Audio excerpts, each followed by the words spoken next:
Washington limited. पहले requirement पढ़ लेते हैं 25 सवाल की।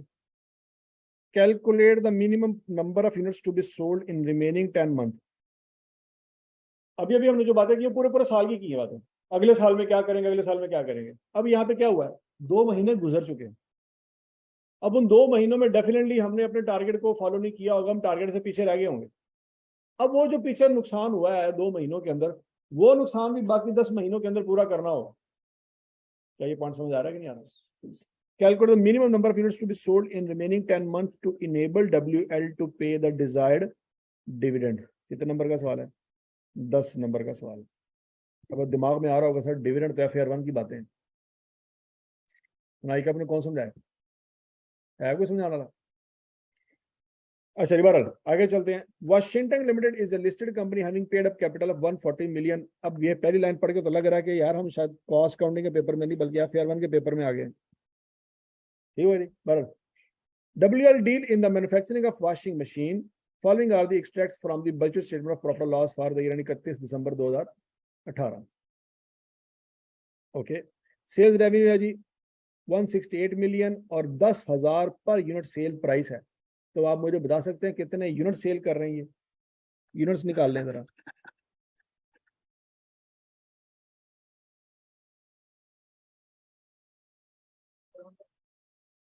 $16,800। Cost of goods sold including fix cost of 21.2 million. अच्छा, अब समझ आ रही है बात क्या हो रही है? टॉपिक है CVP का, लेकिन हमें प्रॉफिट एंड लॉस ऐसे दिया गया जैसे अब्जॉर्प्शन कॉस्टिंग है। CVP में मार्जिनल कॉस्टिंग होती है, ठीक है ना? तो क्या आप वेरिएबल कॉस्ट निकाल सकते हैं? 127 मिलियन में से 21.2 मिलियन साइड पे कर दें, वेरिएबल कॉस्ट कितनी आ जाएगी?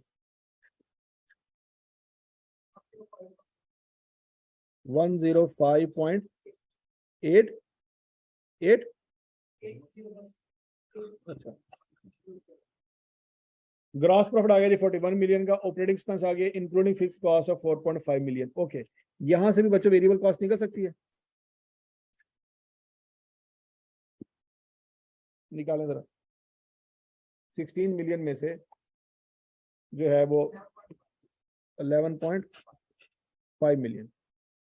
ये बात समझ आ गई जी? अच्छा जी, प्रॉफिट बिफोर टैक्सेशन 25,000 है, टैक्सेशन है 30%, प्रॉफिट आफ्टर टैक्सेशन है 17.5। आपको याद होगा CVP के अंदर हमने टैक्स का इम्पैक्ट भी पढ़ा था। CVP के फार्मूले में हमने बिफोर टैक्स लेना होता है, आफ्टर टैक्स नहीं लेना होता। ठीक है जी बारह। An analysis of the actual result for the first 2 months of the year 2018 shows that due to change in import duty structure, imported products have become available in the market at much cheaper prices. At much cheaper prices available है.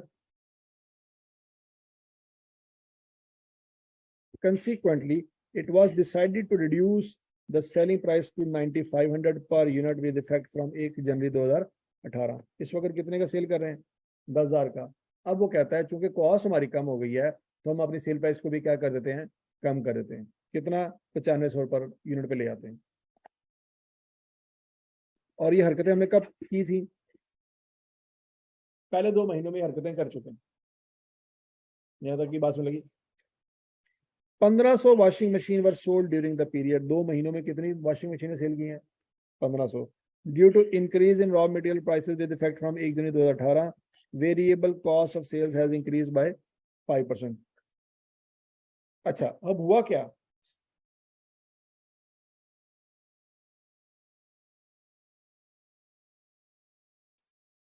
अब इसका scenario समझने की कोशिश करें। ये एक local बंदा है। कौन सा बंदा है? लोकल, मतलब पाकिस्तान का एक लोकल बंदा है जो मशीनें बना बना के बेच रहा है। लेकिन कहता है इंपोर्ट ड्यूटी कम होने की वजह से ना इंपोर्टेड मशीनें सस्ती हो गई। मार्केट में एक लोकल प्रोडक्ट है और एक इंपोर्टेड प्रोडक्ट है, तो लोग कौन सा बाय करेंगे? इंपोर्टेड। और वो भी उस वक्त जब चीजें इंपोर्ट ड्यूटी कम होने की वजह से वो क्या हो गई, चीजें सस्ती हो गई हैं। तो मजबूरन इन लोगों को क्या करना पड़ा?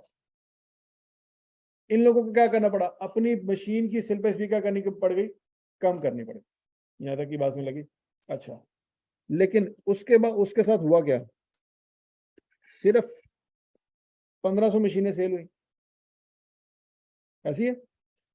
अच्छा, अगला पॉइंट, लोकल जो मार्केट में रॉ मटेरियल था वो महंगा हो गया due to increase in raw material prices with effect from 1 January 2018 variable cost of sale has increase by 5%। कौन सी? ये वाली 105.8 जो हमने ऑलरेडी निकाली हुई। Okay, to boost the sales WL has decided to launch a promotion campaign at an estimated cost of 5 million. ये 5 million क्या है? ये fixed cost है। The directors of WL wish to pay 5% dividend to its ordinary shareholder. However, according to the agreement with the bank, WL cannot pay dividend exceeding 80% of its profit after taxation. अच्छा, अब पहले तो ये देखते हैं ना कि डिविडेंड कितना है। 140 मिलियन का बच्चों 5% लो जरा। अब ये याद रखना डिविडेंड किसका दिया परसेंटेज होती है? प्रॉफिट की, शेयर कैपिटल की। वो अब समझ आ रही है उसने 140 ऊपर क्यों दिया है? क्या आंसर आएगा? 7 मिलियन। अब 7 मिलियन आपने क्या करना है? डिविडेंड पे करना है। अच्छा, अब बैंक के साथ जो एग्रीमेंट हुआ पड़ा वो क्या है? WL cannot pay dividend exceeding 80% of its profit after taxation. अच्छा, अब वो कहता है कि आपने जो 7 मिलियन आपका होना चाहिए ना, वो आपके प्रॉफिट का 80% होना चाहिए। नहीं समझ आ रही? नहीं समझ आ रही? आपने डिविडेंड कितना देना है? तो ये प्रॉफिट आफ्टर टैक्स का मैक्सिमम आप कितने परसेंट लें? 80%। तो किसके बराबर होना चाहिए? 7 मिलियन के बराबर होना चाहिए। भला क्यों? क्योंकि उससे ज्यादा आप डिस्ट्रीब्यूट नहीं कर सकते। तो आप मुझे बता सकते हैं कि प्रॉफिट आफ्टर टैक्स कितना होना चाहिए?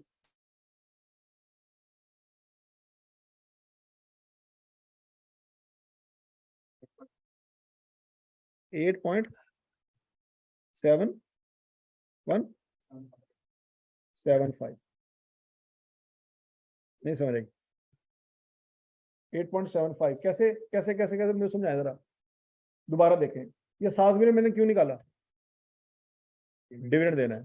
तो 7 मिलियन कैसे निकला? डिविडेंड देना हमने 5%। 5% किसका लेना है? शेयर कैपिटल का। शेयर कैपिटल कितना है? 140 का लिया, 5% आया, 7 मिलियन डिविडेंड, ये हमने बांटना है। वो कहता है बैंक के साथ हमारा ये एग्रीमेंट हुआ है कि हमने अपने सारे प्रॉफिट नहीं बांटने हैं। क्यों? क्योंकि बैंक कह रहा है तुम सारे प्रॉफिट बांट देते तो मैंने तुझे कर्जा वापस कितों करोगे? पॉइंट समझ आ रहा है बैंक का? तो बैंक शेयर होल्डर से भी पहले आ जाता है। तो शेयर होल्डर को लग रहा होता है कि हम जो डिसीजन ले रहे होते हैं वो चल रहे होते हैं कंपनी के अंदर, हालांकि शेयर होल्डर बाद में आते हैं। पहले किसके डिसीजन चल रहे होते हैं? बैंक के। वो बात समझ आ रही है? अच्छा, तो बैंक ने कहा भाईजान जो भी आपका प्रॉफिट होगा उसके 80% से ज्यादा आपने बांटना नहीं है, 20% बचा के रखना अपने पास, क्योंकि मैं जब 5 साल बाद को कर्जा वापस मांगांगा तो को पैसे होने चाहिए। पॉइंट समझ आ रहा है कि नहीं आ रहा? अच्छा, तो बच्चों बेसिकली इसका मतलब फिर ये हुआ है कि ये जो 7 मिलियन है ये प्रॉफिट का 80% होगा, क्योंकि मैक्सिमम इतना ही हो सकता है। तो फिर प्रॉफिट हमारा कितने रुपए का आएगा? 8.75 मिलियन का प्रॉफिट होना चाहिए आपके पास। समझ आ रही बात? तो बैंक को कोई इतराज नहीं होगा। 8.75 में से 7 में बांट देंगे तो कोई इतराज बैंक को नहीं होगा। अब ये जो 8.75 है ये आफ्टर टैक्स है। ये क्या है? आफ्टर टैक्स है, क्योंकि इसमें से डिविडेंड बांटा जाना है ना।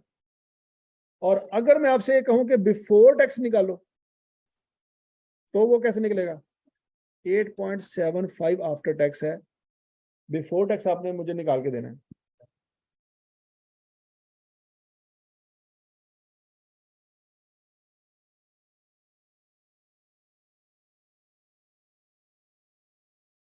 शाबाश शाबाश शाबाश शाबाश, स्पीड मारो स्पीड मारो।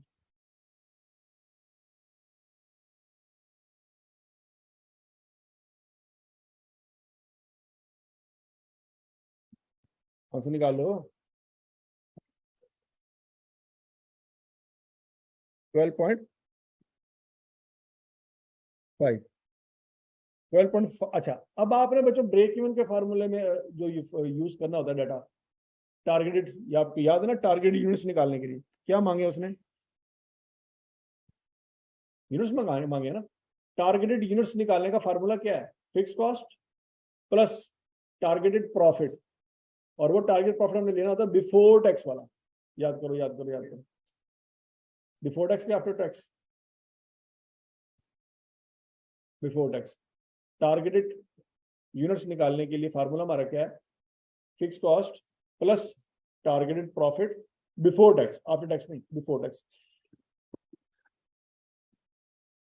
ठीक हो गया, divided by contribution per unit, या CS रेशियो करेंगे तो हमारे पास क्या आ जाएगा, टारगेटेड यूनिट्स की बजाय टारगेट रेवेन्यू आ जाएगा।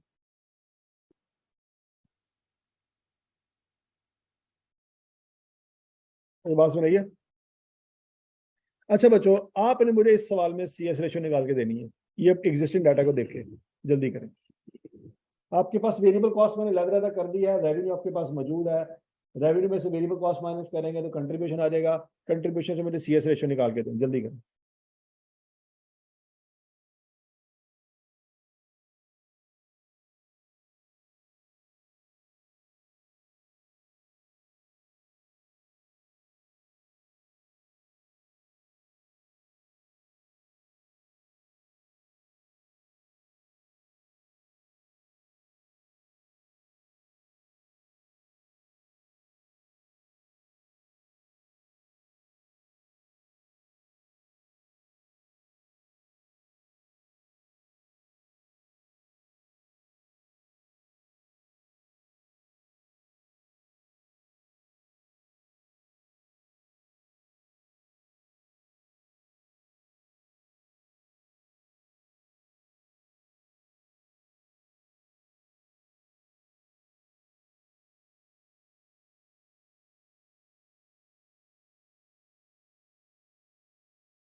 ये कैलकुलेटर देना मुझे जरा, कैलकुलेटर आप करो करो।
हाँ जी, क्या समझ आ रही थी, सवाल को कैसे करें,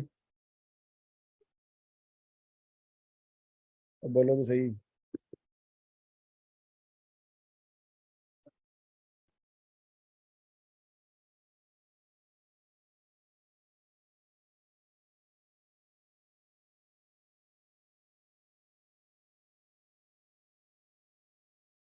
ये सवाल कब आया था?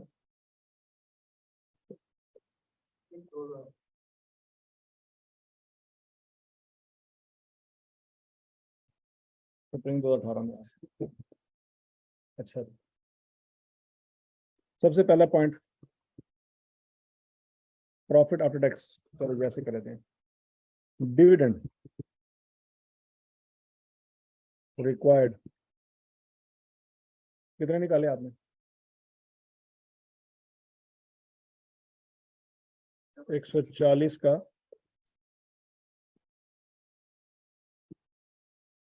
50%,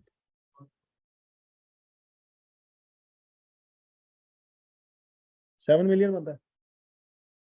प्रॉफिट आफ्टर टैक्स वो कैसे निकाला हमने? 7 मिलियन का हमने 0.8% से डिवाइड किया। करो करो जरा, क्या आंसर आता है? 8.5 मिलियन, ऐसी है 8.75 मिलियन। प्रॉफिट बिफोर टैक्स वो कैसे निकालेंगे? 8750 को डिवाइडेड बाय 70,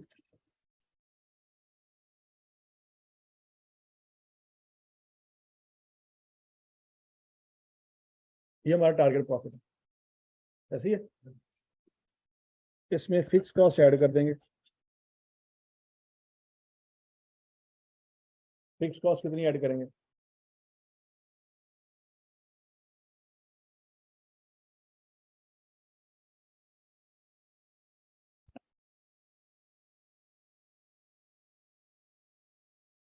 हाँ जी,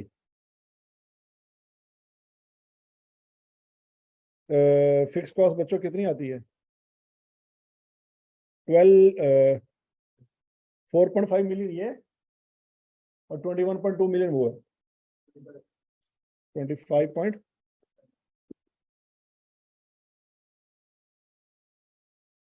ऐसी है बच्चों। ये आपके पास टारगेटेड कंट्रीब्यूशन आ जाएगा। ये बात समझ आ रही?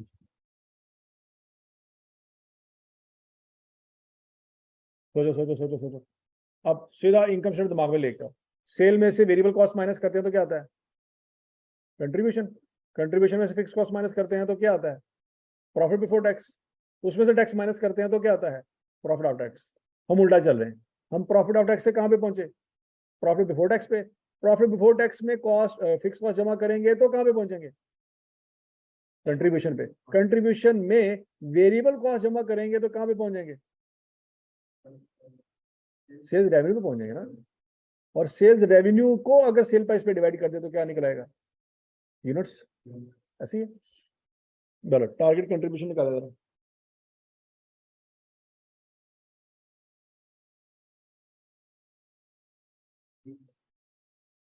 थ्री 820000 यहाँ तक की बात लगी। लेस कंट्रीब्यूशन, ये पूरे साल का ना? सोचो सोचो सोचो सोचो सोचो, ये पूरे साल का है। ये प्रॉफिट पूरे साल का है। सोचो सोचो सोचो सोचो, प्रॉफिट आफ्टर टैक्स पूरे साल का है, प्रॉफिट बिफोर टैक्स पूरे साल का है, तो फिक्स कॉस्ट भी क्या ली हमने? पूरे साल की। तो ये जो कंट्रीब्यूशन भी है ये भी पूरे साल का होगा। लेकिन हमने कुछ कंट्रीब्यूशन अर्न किया होगा, अर्न इन 2 मंथ्स, वो माइनस कर देंगे तो हमारे पास टारगेटेड कंट्रीब्यूशन आ जाएगा फॉर 10 मंथ्स। सोचो सोचो सोचो सोचो सोचो सोचो, नहीं पल्ले पा रहे, नहीं पल्ले पा रहे। अब ये जो पहले 2 महीनों का कंट्रीब्यूशन है ना, उसके लिए हमें वर्किंग करनी पड़ेगी बच्चों। वर्किंग नंबर 1 यहाँ पे करके देखते हैं। कंट्रीब्यूशन अर्नड इन 2 मंथ्स।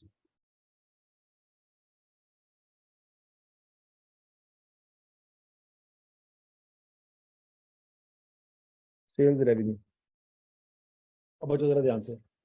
सेल्स रेवेन्यू हमने कितने मशीनें बेची 2 महीनों में,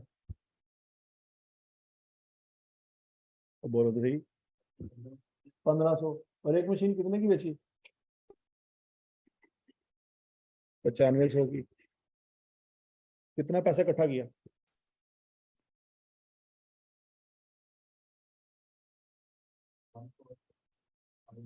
14250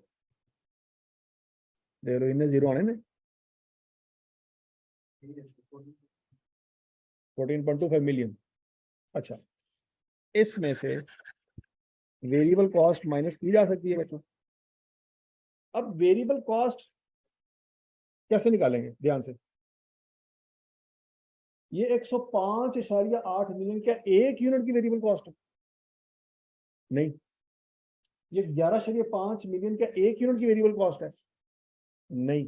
यहां तक की बात सुन लगी। इन दोनों को टोटल करेंगे तो बच्चों टोटल वेरिएबल कॉस्ट आ जाएगी ना, वो निकाल लो पहले।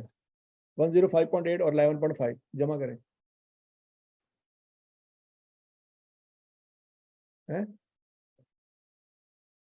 117.23, ओके जी, 117.3, ये टोटल वेरिएबल कॉस्ट है एक यूनिट की। कितने यूनिट्स की है? 10 नहीं, 10,000 तो नहीं, वो आपने निकाले हुए हैं। वो क्यों निकाले, समझ आ रहा है आपको? वो 16,800 क्या है, वो यूनिट्स हैं।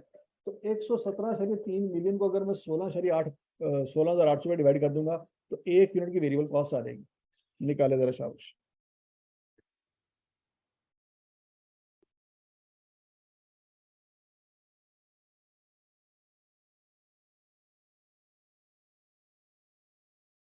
सोचो सोचो सोचो, कि एक यूनिट की वेरिएबल कॉस्ट आ गई, बात सबको समझ आई है। अब अगला पॉइंट, क्या बच्चों वेरिएबल कॉस्ट बढ़ गई? चेक करो कितने परसेंट, 5% बढ़ गई। तो 1.05 मैंने क्यों मल्टीप्लाई किया, ये बात समझ आ गई। और मैंने कितने यूनिट बेचे 1500, ये 1500 से मैंने मल्टीप्लाई क्यों किया? ये जो मैंने पहले हरकत की है 117.3 मिलियन को 16,800 में डिवाइड किया है, उससे आंसर क्या है? उससे पर यूनिट वेरिएबल कॉस्ट है, उसको मैंने 1.05 से क्यों मल्टीप्लाई किया? महंगाई का इम्पैक्ट लिया। और उसको मैंने 1500 से मल्टीप्लाई क्यों किया? क्योंकि इतने यूनिट अभी 2 महीनों में बेचे हैं हमने। नहीं पल्ले पा रहा, नहीं पल्ले पा रहा। हाँ जी, आंसर निकालें।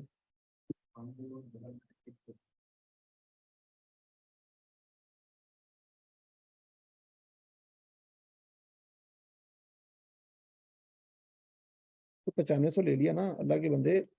पहले हम 10,000 का सेल कर रहे थे, अब हम 9500 का सेल कर रहे हैं, तो इसका मतलब है हम ऑलरेडी 5% प्राइस रिड्यूस कर चुके हैं। ठीक है ना? अच्छा जी, शाहजेब, ये पॉइंट आपको समझ आया? शाहजेब मियाँ, हाँ जी, क्या आंसर आता है? 10,996,875, ये बच्चों माइनस करेंगे तो हमारे पास कंट्रीब्यूशन आ जाएगा जो 2 महीनों में हमने कमाया।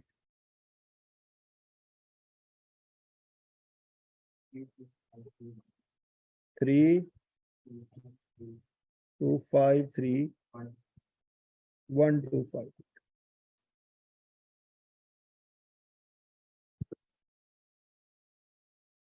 3,253,125। अब समझ आया जी कहां से आया?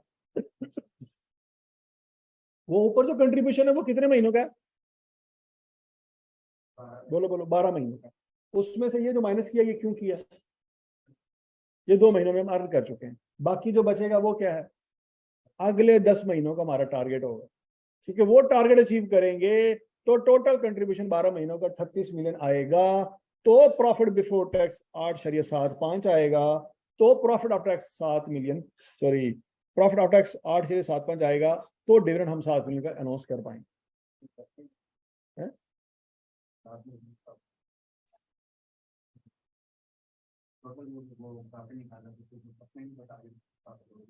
हाँ, अब जो निकालेंगे वो टारगेट आए 10 महीने, ये 12 महीनों का ही था, क्योंकि देखो ये पूरे 12 महीनों का डिविडेंड है, ये 12 महीनों का प्रॉफिट आफ्टर टैक्स है, ये 12 महीनों का प्रॉफिट बिफोर टैक्स है, ये 12 महीनों की फिक्स कॉस्ट है। तो सीधी सी बात है, 12 महीनों का प्रॉफिट था जिसमें से 2 महीने निकाल दिए, पीछे 10 महीने का रह गया।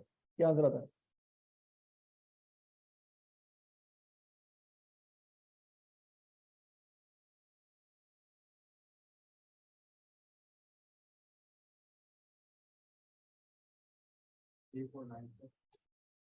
थ्री 4 9 4 6 8 7 5। चेक कर लो, चेक कर लो सर, यहाँ तक की बात सुन लगी। अब बच्चों सोच समझ के जवाब देना।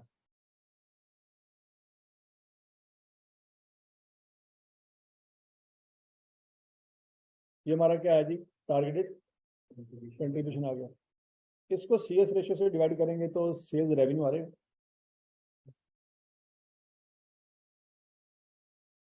सोचो। अच्छा, CS रेशियो बच्चों हमने वो लेनी है जो अभी 2 महीनों में हम कमा रहे हैं। भला क्यों? क्योंकि हम 10,000 रुपये प्राइस पिछले साल की थी, इस साल 10,000 चार्ज नहीं कर सकते, हम 95 से चार्ज करेंगे। दूसरी बात, हमारी वेरिएबल कॉस्ट महंगी हो चुकी है, अब हमारा कंट्रीब्यूशन वो नहीं आ रहा जो पिछले साल था। तो ये आपके पास कंट्रीब्यूशन है, वो आपके पास सेल्स रेवेन्यू, यहाँ से जरा CS रेशियो निकालने की आती है।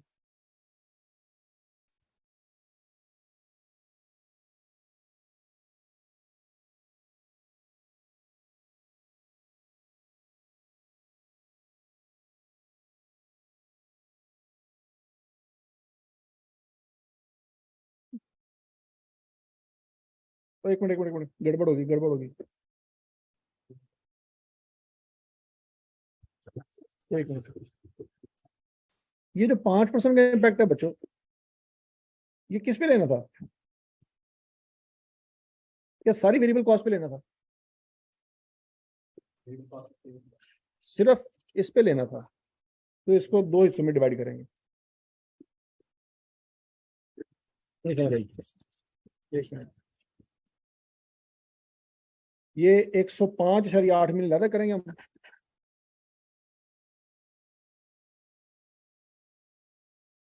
ठीक हो गया? 105.8 मिलियन को डिवाइड करें किस पे? 16,800 पे। उसका लेंगे 1.05 और उसका लेंगे 1,500। फिर इस 11.5 मिलियन को लैदा करेंगे, उसको डिवाइड करेंगे 16,800 पे और उसको मल्टीप्लाई करेंगे 1,500 से। इस पे 5% का इम्पैक्ट नहीं लेना।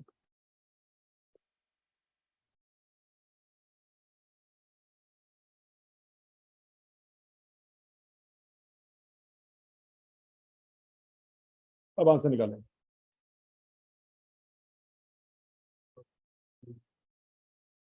हाँ,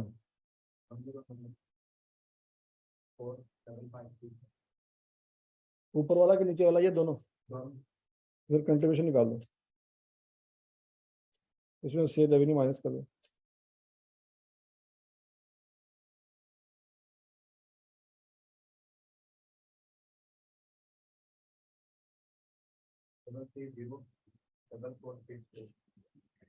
डबल 3 0, ये -1 है। 33 0 4 4 6 4।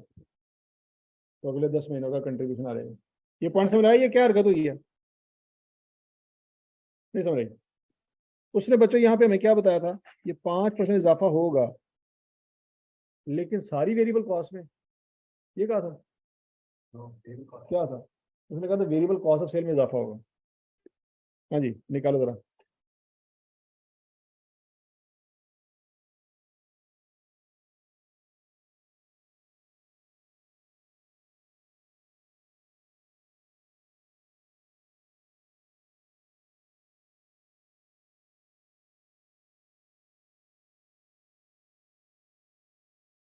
Target contribution for next 10 month.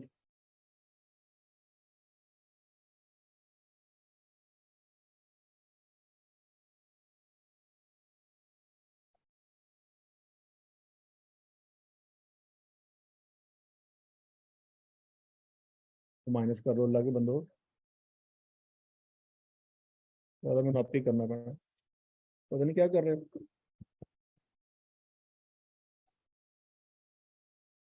38200000 -330446 34895 536 ठीक हो गया। अच्छा, अब अगर मैं इसको डिवाइड कर दूं CS रेशो से,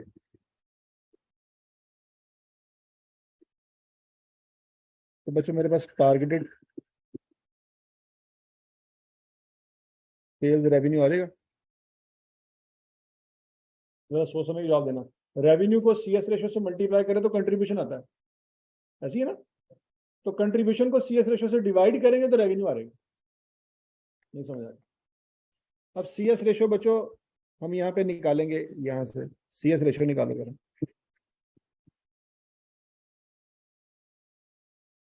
330446 डिवाइडेड बाय 14250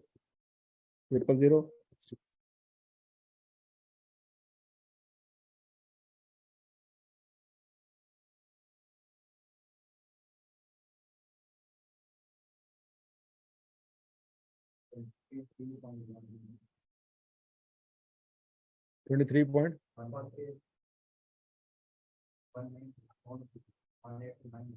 चलो पूरा बता दो। 18 आगे क्या है, उसके आगे क्या है, चलो अब ठीक है जी। चलो तो 23.189% से डिवाइड कर दें इसको, सेल्स रेवेन्यू आ जाएगा।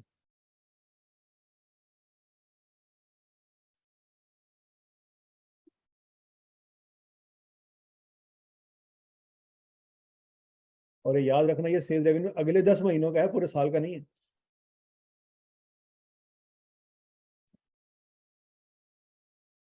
समझ आई? 150483143 ये अगले 10 महीनों का सेल्स रेवेन्यू आ गया। ऐसे divided by sale price, sale price हमारी क्या है 9500, तो क्या निकलाएंगे, targeted number of units for 10 months। हाँ जी, 9500 से क्यों डिवाइड किया, 10,000 से क्यों नहीं किया? क्योंकि अब हम सेल प्राइस नहीं चेंज कर सकते ना, कंपटीशन इतना ज्यादा है, हम 10,000 में सेल प्राइस रख ही नहीं सकते।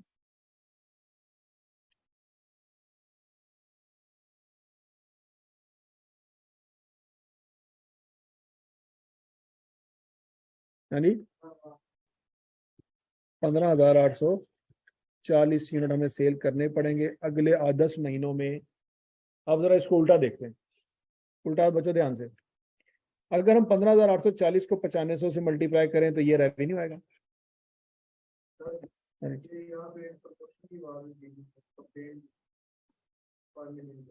तो फिक्स कॉस्ट, एक मिनट,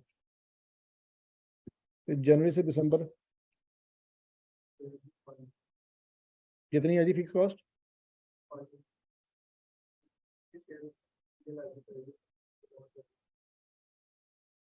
किधर है किधर है किधर है किधर है किधर है, ये वाला, ठीक है।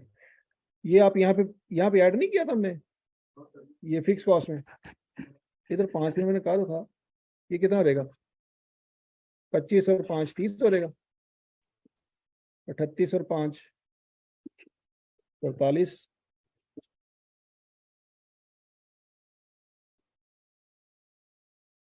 ये 40 हो जाएगा मेरा ख्याल है, चेक कर लो। फिक्स कॉस्ट जनवरी से लेकर दिसंबर तक की सारी लेनी थी ना, उसमें 5 मिनट ये भी आ जाना था। चलो बहरहाल 5 मिनट का क्या इम्पैक्ट आएगा, बात समझ आ गई। अब मेन जो कंसेप्ट है वो समझते हैं। 15,840 यूनिट अगर बेचें किस रेट पे, 9500 पे, तो हमारे पास 150 मिलियन का रेवेन्यू इकट्ठा होगा। उस 150 मिलियन के रेवेन्यू में से अगर वेरिएबल कॉस्ट निकालें तो बच्चों 39.9 का कंट्रीब्यूशन आ जाएगा। ये पॉइंट समझ आ रहा है ना। कंट्रीब्यूशन में से क्या करें, 2 महीनों का हम कमा चुके हैं, बाकी का 10 महीनों का कंट्रीब्यूशन कितना कमाना है, 43.2 मिलियन। और उसमें से अगर हम फिक्स कॉस्ट माइनस करें 30.7 मिलियन, तो हमारे पास पीछे क्या बच जाएगा, प्रॉफिट बिफोर टैक्स 12.5 मिलियन। और 12.5 मिलियन में से टैक्स काटने के बाद हमारे पास कितना प्रॉफिट बच जाएगा, 8.7 मिलियन। और 8.7 मिलियन का 80% बैंक कहता है भाई आप डिस्ट्रीब्यूट कर सकते हैं, तो 8.75 मिलियन का 80% लेंगे तो हमारे पास 7 मिलियन डिविडेंड आ जाएगा। अब ये नीचे से ऊपर वाली बात समझ आ रही है, ये बेसिकली हम रिवर्स कैलकुलेशन कर रहे हैं। हम नीचे से शुरू हुए, नीचे से क्या मुराद, हम डिविडेंड से शुरू हुए, डिविडेंड से करते करते करते करते करते सेल रेवेन्यू तक पहुंचे, और सेल रेवेन्यू से हमने यूनिट्स निकाले। ये पॉइंट समझ आ गया। बाकी वो 5 मिलियन से क्या क्या इंपैक्ट आएगा वो आप कर लेंगे ना घर जाके, ठीक है। वो चीज जो थी वो 5 मिलियन की फिक्स कॉस्ट में आप जमा कर दें, अल्लाह फैसल। अच्छा जी, आज बच्चों में कौन कौन से कंसेप्ट किए हैं जी। Single product CVP analysis for full year, full year समझ आ गया, फुल ईयर क्यों कह रहे हैं। फिर उसके बाद अगर single product CVP analysis for percentage data, अगर सवाल में परसेंटेज वाला डाटा दिया जाएगा वो तो मुश्किल सवाल होगा, ये याद रखेगा। नहीं समझ आ रही, वो मुश्किल सवाल है। तीसरा सवाल क्या है, single product CVP analysis for remaining period. Remaining period समझ आ गया क्यों कह रहे हैं, कि 2 महीने गुजर चुके हैं, बाकी 10 महीनों की कैलकुलेशन करनी है। और कल हमने करना है जी मल्टी प्रोडक्ट सीवीपी एनालिसिस और डिसीजन मेकिंग। समझ आ गई, ये 2 पॉइंट हम कल करेंगे तो हमारा सीवीपी कंप्लीट हो जाएगा। अच्छा, आपने आज घर जाके क्या करना है, अच्छा रिमेनिंग पीरियड के ऊपर आई कैप ने सिर्फ एक ही सवाल अभी तक टेस्ट किया है, वाशिंगटन लिमिटेड। अच्छा, सैफरन का मैं सवाल मैंने आपको कराया बच्चों, आपने घर जाके बास्केटबॉल लिमिटेड का सवाल करना है, आल्टर का, हिमालयन रिवर का और स्वाड लेदर का। ये 4 सवाल कर लेंगे ना तो आपका आधा सीवीपी कवर हो जाएगा। समझ आ गई, ये आपका होमवर्क है। ओके जी बच्चों, थैंक यू, अल्लाह हाफिज।